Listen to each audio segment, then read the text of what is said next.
এই সিনেমাটার রিভিউ নিয়ে চারিদিকে হুলস্থুল। একদল বলছে সুপারহিট, আর একদল বলছে সুপার ফ্লপ। ব্লগের মাধ্যমে প্রথম রিভিউ আমি দিচ্ছি।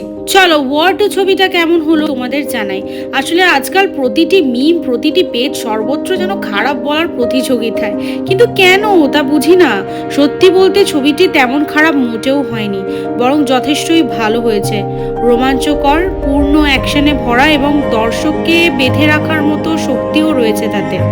যাদের চোখে দেখার ক্ষমতা আছে, যারা বিনোদনকে বিনোদন হিসেবেই গ্রহণ করতে জানে, তাদের পক্ষে এই ছবিকে খারাপ বলা কখনোই সম্ভব নয়। ওয়ার 2 একটি প্যাট্রিয়টিক ছবি, তো যাদের দেশ নিয়ে ছবি দেখতে ভালো লাগে তাদের কাছে এই ছবিটি কিন্তু অবশ্যই ভালো লাগবে। ঋত্বিক ও এনটিআর এর পারফরমেন্স, নাচের পারফরমেন্স কিন্তু আমার দারুণ লেগেছে, একদম জাদুর ছোঁয়া। দেখে মনে হয়েছে যেন সত্যি একটা উৎসবের অংশ, কারণ আমরা গিয়েছিলাম ইন্ডিপেন্ডেন্স ডেতে দেখতে। অ্যাকশন ছিল দারুণ, সিনেমাটোগ্রাফিও বেশ মন কাড়া, ভিএফএক্সও চোখে লেগেছে বেশ ভালোই। সব মিলিয়ে ছবিটি বেশ ভালোই মনে রাখারই মতো।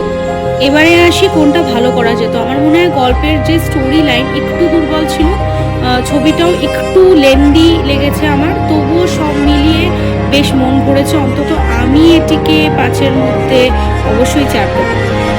ডান্স পারফরমেন্স দুজনের কিন্তু অসাধারণ ছিল। যখন একসাথে দুজনে নাচছিল, কাকে ছেড়ে কাকে দেখবো বুঝতে পারছিলাম না, অসাধারণ আমার লেগেছে। এই নাচটা যখন হচ্ছিল জানাবে আলী, কোরিওগ্রাফি ভীষণ ভালো লেগেছে সবার, বেশ সবাই মেতে উঠেছিল যখন হচ্ছিল নাচটা। আমরা যখন হলে দেখেছি, আমাদের সাথে যারা দেখছিল সবার খুব ভালো লেগেছে, সবাই এন্টারটেইনড ছিল। জানি না খারাপ কারা বলছে আর কেন বলছে, তবু এক একজনের মতামত এক এক রকম। ছবিটি ফ্লপ বলার কোনো কারণ আমি অন্তত দেখিনি, তোমরা নিজে যাও, গিয়ে দেখে এসো আর বিচার করো।